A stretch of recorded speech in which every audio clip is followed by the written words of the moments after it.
Do industry and academia share too close a relationship? Is the integrity of research compromised by conflicting interests? And what does this mean for us? Stay tuned for today's episode of Public Controversies.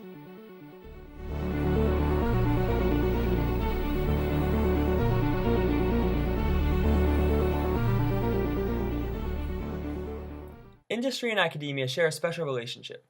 The industry provides funding for academic institutions who produce research supporting their products. Industry receives the supporting research they want, and universities profit from providing it. Sounds great, right?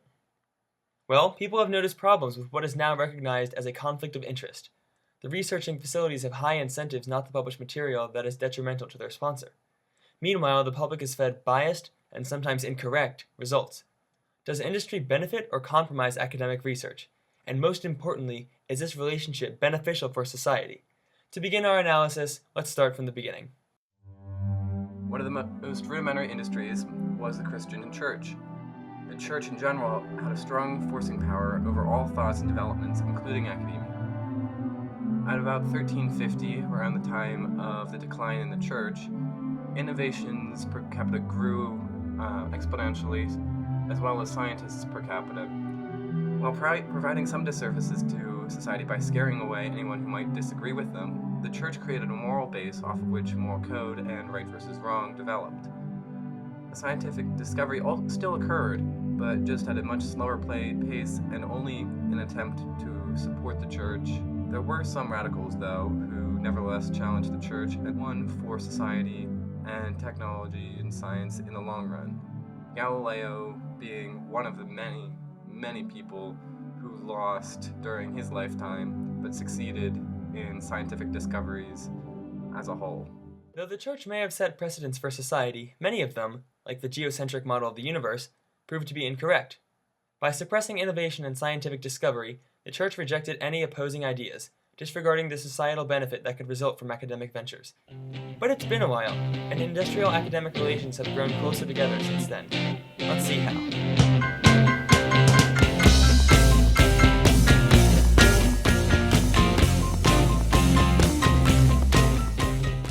Passed by U.S. Congress on December 12, 1980, the Bayh-Dole Act is one of the most influential policies passed that incited the junction of industry and academia. The law clarified the use of patents for intellectual property, giving many universities and professors complete legal rights over their discoveries and inventions. Since colleges now have legal protection over their ideas, they then had the ability to sell their patents to industries in order to make a profit for their achievements. Industry then had a new incentive to push academic institutions to research topics that were of corporate interest. Academia allowed itself to be influenced more and more by the priorities of industry and allowed it to govern their efforts. This new wave of relations and economic benefit for the two has, however, sparked controversy. That's right. It is undeniable that the Bayh-Dole Act has generated more academic research and university income through industrial funding. But is the topic of the research what the institutions believe they should focus on? And more importantly, is this research credible? Let's look at a more recent example to find out. Many civilians are concerned more about the university's research for questionable ventures like fracking. Conversations on fracking are increasingly shaped by industry-funded research. In July 2012, Robert Chase co-authored a study from an Ohio university about the benefits of fracking. This report is now being called into question by the Ohio Ethics Commission because it represents a conflict of interest. Early in his career, Chase worked as a consultant for many of the nation's biggest oil and gas developers, and has since founded his own consultancy, Chaseland LLC. In February, he gave a testimony to Congress citing the numerous benefits of fracking. Chase's cited evidence later came under criticism after it was learned that the author pocketed hundreds of thousands of dollars from the natural gas industry. This same testimony was rebutted by Cincinnati geologists, who said Chase had made several misleading assertions. Chase has claimed that his wide network of access, including academia and gas companies, made him the perfect candidate to conduct research on this topic. It seems though that there may be a conflict of interest though. Chase profits of his research, which is supposed to be unbiased and in the spirit of academic integrity, supports his companies. Though Chase's results may have been precluded by legitimate research, they are likely not for the public's benefit, but for his own. And these conflicts of interest aren't just fairy tales that happen to people far, far away. Robert Chase got his PhD in petroleum engineering in 2009, right here at Penn State. Though Chase was probably acting in his own interest, was he justified by this? Is industry justified in producing results not for society but for their wallets? We spoke with Penn State ethics student Kevin Solomon to find out. Some companies may have good intentions, some may have bad, but in the end, they have a profit motive. They were created to make a profit. And making a profit does not always come in the best interests of the public. If it's a public institution or even a private institution, if they're working to improve the public, then they should not work with someone whose aim is dissimilar.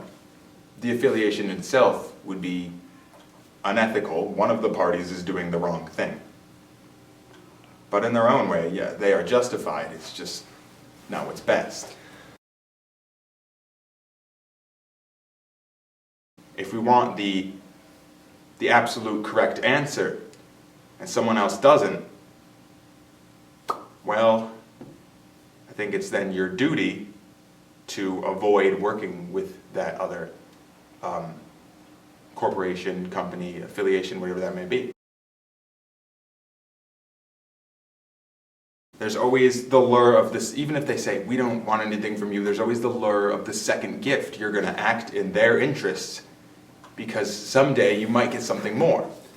So, in that sense, psychologically speaking, it would be incredibly hard to have an unbiased affiliation. Thanks, Kevin. Though research that benefits society is advanced through industrial funding, detrimental research is also advanced. And one entity alone cannot be faulted for this relationship. Industry supports only favorable results, yet academia knowingly continues to accept and participate in these research opportunities. So where does this lead us, if both institutions and industries are acting unethically? Well, we don't entirely know. There have been proposed solutions, such as anonymity between the industry and academic institutions, but such methods have yet to be implemented. Until we find and apply a sound solution, we can only hope that our industries and institutions provide us with the least biased information. This has been Public Controversies. Thank you for watching.